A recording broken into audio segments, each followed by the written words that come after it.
சகல சௌபாக்கியங்களை அருளும் ராமலிங்கேஸ்வரர். வட இந்தியாவில் வாரணாசி என்னும் காசி மற்றும் தென்னிந்தியாவில் ராமேஸ்வரம் ஆகிய இரு புனிதம் நிறைந்தவை. இந்த புண்ணிய நகரங்களில் அமைந்துள்ள சிவாலயங்களை தரிசித்தால் வாழ்வில் அனைத்து நற்பலன்களும் கிடைக்கும் என்பது ஐதீகம். காஞ்சிபுரம் மாவட்டம் வாலாஜாபாத் தாலுகாவில் உள்ளது திம்மராஜம்பேட்டை என்ற ஊர். இங்கே பர்வதவர்தினி அம்மன் உடனாய ராமலிங்கேஸ்வரர் திருக்கோயில் அமைந்துள்ளது. இந்த ஆலயத்தை வட ராமேஸ்வரம் என்று அழைக்கிறார்கள். சுமார் 800 ஆண்டுகளுக்கு முற்பட்ட இத்திருக்கோயில் இந்து சமய அறநிலைத்துறையின் கட்டுப்பாட்டில் உள்ளது. இப்பகுதியில் 18 பேட்டைகள் அமைந்திருந்ததாகவும் அவை எல்லாவற்றிற்கும் தலைநகரமாக இந்த திம்மராஜம்பேட்டை விளங்கியதாகவும் கல்வெட்டுகளின் மூலம் அறிய முடிகிறது.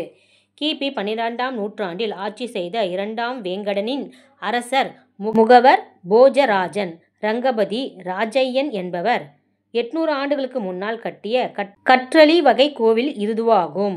இவர் ராமேஸ்வரத்தில் எழுந்தருளியுள்ள ராமநாத சுவாமியின் மீது மிகுந்த பக்தி கொண்டவர்.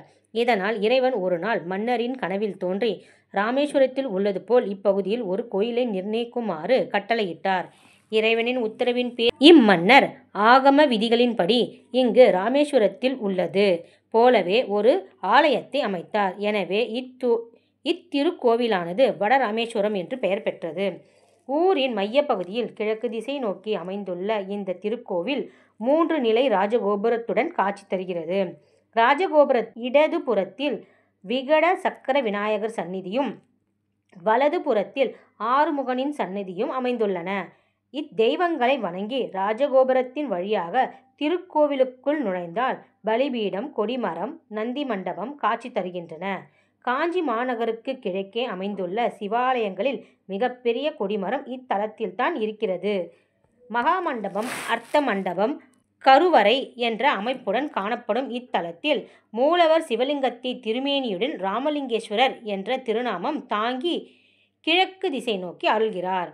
மாசி மாத பௌர்ணமி தினத்தன்று இத்தல மூலவர் மீது சூரிய பகவான் தன்னுடைய கதிர்களை வீசி சூரிய பூஜை செய்கிறார்கள். மூலவரின் பின்புறத்தில் அமைந்துள்ள சுவற்றில் சோமேஸ்கந்தர் படைப்புச் சிற்பம் வெகு அழகான காட்சி தருகிறது. மகாமண்டபத்தின் மூலவர் கருவறையின் வலது புறத்தில் பர்வதவர்தினி அம்மன் தென் திசை நோக்கி எழுந்தருளி இருக்கிறார். இந்த அன்னை இச்சாசக்தி, கிரியாசக்தி, ஞான சக்தி ஆகிய 3 சக்திகளின் வடிவமாக விளங்குவதால் இந்த தேவியை தரிசிப்பதன் மூலம் காஞ்சி காமாட்சி, மதுரை மீனாட்சி, காசி விசாலாட்சி ஆகிய மூவரையும் தரிசித்த பலன் கிடைக்கும் என்பது ஐதீகம். இந்த அன்னையை வணங்குவோருக்கு அவள் அருளால் திருமண பாக்கியம், மாங்கல்ய பாக்கியம், குழந்தை பேறு முதலான சகல சௌபாக்கியங்களும் கிடைக்கும் என்பது பக்தர்களின் நம்பிக்கையாக உள்ளது. அம்பிகை சன்னதியில் பின்புறத்தில் ஐயப்பன் தனி சன்னதியில் அருள்பாலிக்கிறார். திருக்கோவிலின் கோஷ்ட மூர்த்திகளாக தென் திசையில் நர்த்தன கணபதி, தட்சிணாமூர்த்தி, மேற்கு திசையில் மகாவிஷ்ணு, வடக்கு திசையில் பிரம்மன், துர்க்கை வீற்றிருந்து அருள்பாலிக்கின்றனர். அனைத்து சிவாலயங்களிலும் அமைந்திருப்பது போலவே தெற்கு திசை நோக்கி சண்டிகேஸ்வரர் சன்னதி உள்ளது. வெளித்திருச்சுவற்றில் வடகிழக்கு பகுதியில் காலபைரவர் சன்னதியும் ஈசான்ய பகுதியில் நவகிரக சன்னதியும் அமைந்துள்ளன. மேற்கு திசை நோக்கி ஒரு மேடையில் சூரியன், சந்திரன், குரு பகவான், சனி பகவான் பிரதிஷ்டை செய்யப்பட்டுள்ளது. குரு பகவான் இத்தலத்தில் மிக அபூர்வமாக ரிஷி ரூபத்தில் 2 கரங்களையும் கூப்பி தியான நிலையில் அமர்ந்திருந்த கோலம் இருக்கிறது. இத்தலத்தில் குரு பெயர்ச்சியின் போது விசேஷ சாந்தி ஹோமங்கள், அபிஷேக ஆராதனைகள் நடைபெறும். இத்தலம் பித்ருதோஷம் போக்கும் பரிகார தலமாகவும் விளங்குகிறது. புரட்டாசி மாதத்தில் வரும் மால்ய பட்ச அமாவாசை அன்று சிறப்பு ஹோமம் மற்றும் தர்ப்பணம் முதலியவை இங்கு நடைபெறுகின்றன. சித்திரை மாதத்தில் உத்திர நட்சத்திரத்தில் சுவாமி அம்பாள் திருக்கல்யாணம் உற்சவம் நடக்கிறது. தைப்பூசம் அன்று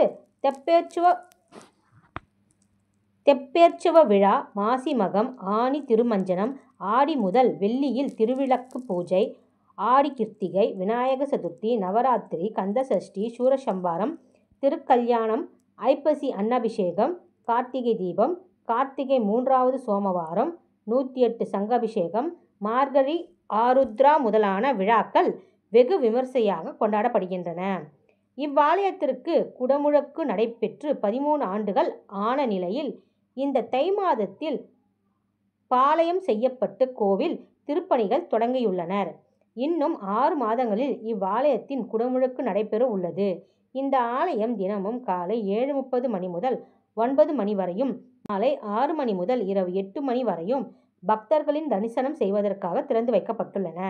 அமைப்பிடம்: காஞ்சிபுரத்தில் இருந்து செங்கல்பட்டு செல்லும் சாலையில் காஞ்சிபுரத்தில் இருந்து சுமார் 15 கிலோமீட்டர் தொலைவில் திம்மராஜம்பேட்டை உள்ளது. வாலாஜாபாத்தில் இருந்து 2 கிலோமீட்டர் தூரத்தில் இத்திருத்தலம் அமைந்துள்ளது.